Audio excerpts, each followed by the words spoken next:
안녕하세요. 경기도교육청 청소년 방송 리포터 이영진입니다. 교육을 백년대계라고도 하는데요. 이는 교육이 현재 상태에 머무는 것이 아닌 먼 앞날을 내다보며 세워야 하는 크고 중요한 계획이라는 의미라고 합니다.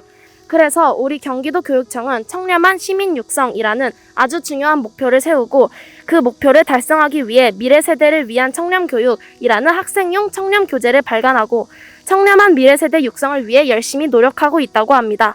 제가 찾아온 이곳은 김포에 있는 풍무초등학교인데요. 지난해 미래 세대를 위한 청렴교육 교재 개발에 함께 하셨던 이성진 교감 선생님께서 근무하고 계신 학교입니다. 그럼 지금 바로 만나보도록 하겠습니다. 안녕하세요. 안녕하세요. 교감 선생님, 오늘은 학생 대상 청렴교육에 대해 이야기를 나누고자 이렇게 찾아오게 되었습니다. 보통 청렴교육은 직장인을 대상으로 하는 것으로 알고 있는데요. 학생 때부터 청렴교육이 필요한 이유는 무엇일까요? 네, 아마 우리 학생들이 청렴교육이라고 하면은 굉장히 낯선 단어이기도 할 거예요.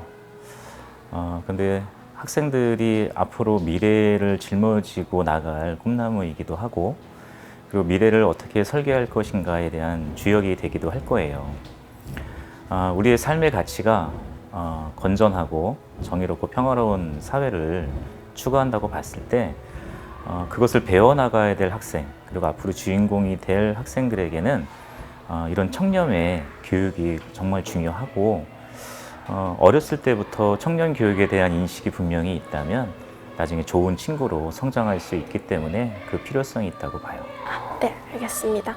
하지만 청렴이라는 개념이 학생들이 이해하기 쉬운 용어는 아닌 것 같은데요. 학생들을 대상으로 하는 청렴 교육은 어떤 방식으로 이루어지고 있나요? 네, 이전에 청렴 교육이라고 하면 저희가 보통은 정직이란 개념으로 청렴 교육을 시작해 왔는데, 이런 것들이 어떤 체계성이 없었어요. 학생들이 다가서기도 내용이 어떻게 구체적이지도 않고, 그래서 경기도교육청에서는 청렴교재, 미래 세대를 위한 청렴교재를 만들었고요. 이 교재를 통해서 초등학생, 중학생, 고등학생, 학생들에게 교육과정에서 그 내용을 배울 수 있도록 아주 재미있고 즐거운 내용으로 구성을 했거든요. 그래서 다가가기는 굉장히 좋을 것 같아요. 그러면은 그 중간에 말씀하신 미래 세대를 위한 청렴교육 교재에 대해서 추가 설명을 부탁드려도 될까요? 네, 청렴 교재가 우리나라에 나타난 것은 얼마 되진 않았어요. 근데 보다 체계적이고 내용이 학생들이 다가가기 쉬운 내용으로 되어 있었지는 않았거든요. 경기도교육청에서는 이 내용을 기존의 그 국가인권위에서 제시한 6개의 덕목이 있어요. 이 덕목에 경기도에서 특별하게 확장된 범위의 덕목 5가지를 더해서 11가지의 덕목을 학생들에게 제시를 하고 그것을 교육받을 수 있게 했거든요. 내용을 보시면 굉장히 즐겁고 아마 청렴 교육이 귀에 쏙쏙 들어올 것 같습니다. 말씀을 듣다가 문득 떠오르는 질문이 있는데 한 가지만 드려도 될까요? 네.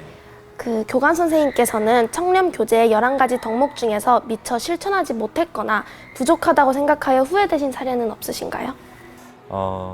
청렴의 덕목들이 사실은 가치가 굉장히 높은 내용들이라 사실 저는 다 부족하다고 보고 있어요.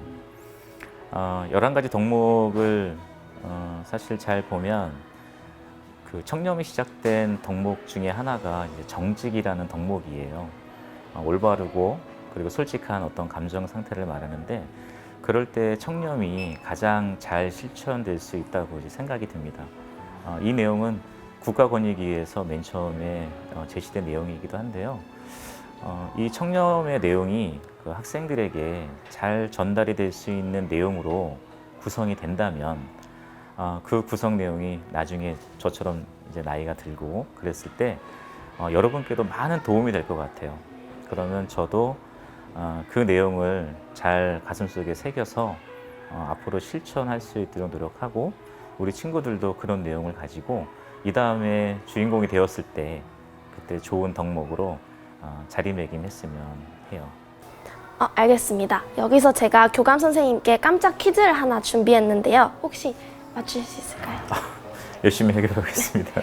그러면은 내드릴게요. 공직자의 공정한 직무 수행을 보장하고 공공기관에 대한 국민의 신뢰를 확보하는 것을 목적으로 제정된 법률입니다. 5가지의 신고 의무 조항과 5가지의 금지 조항이 포함되었습니다. 공직자가 직무 수행 중 사적 이해관계가 있을 경우 이를 사전에 예방하는 것이 주요 골자이기도 한데요. 2022년 5월 19일 시행된 이 법령은 무엇일까요? 네, 공직자 이해충돌 방지법입니다. 맞으셨어요. 대박. 네. 그럼 마지막으로 미래 사회를 살아갈 우리 학생들에게 말씀해 주실 청렴 다짐 한마디 부탁드립니다. 네. 우리 학생들은 분명히 미래를 짊어지고 나갈 꿈나무입니다.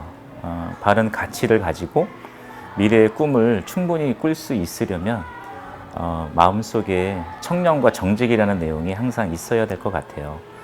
그렇게 되면 공정하고 평화롭고 정의로운 사회가 실천이 될 것 같거든요. 우리 친구들이 그런 삶의 목적이나 가치를 잘 가지고 훌륭한 미래 인재가 됐으면 좋겠어요. 네, 알겠습니다. 네. 감사합니다. 네, 고맙습니다. 네, 지금까지 풍무초등학교 이성진 교감 선생님과 미래세대 청렴 교육에 대해 말씀을 나눠봤습니다. 톨스토이는 인간은 어떻게 무슨 목적으로 살아가야 하는가 라는 의문의 답을 찾아 반평생을 헤맸다고 하는데요. 우리도 청렴에 대한 해답을 위해 나 자신을 돌아보고 반성의 시간이 필요할 듯합니다. 더 나은 미래 청렴 사회를 위해 미래 세대를 위한 청렴 교육, 교재를 활용해 보시는 것을 추천합니다. 지금까지 경기도교육청 청소년 방송 리포터 이영진이었습니다.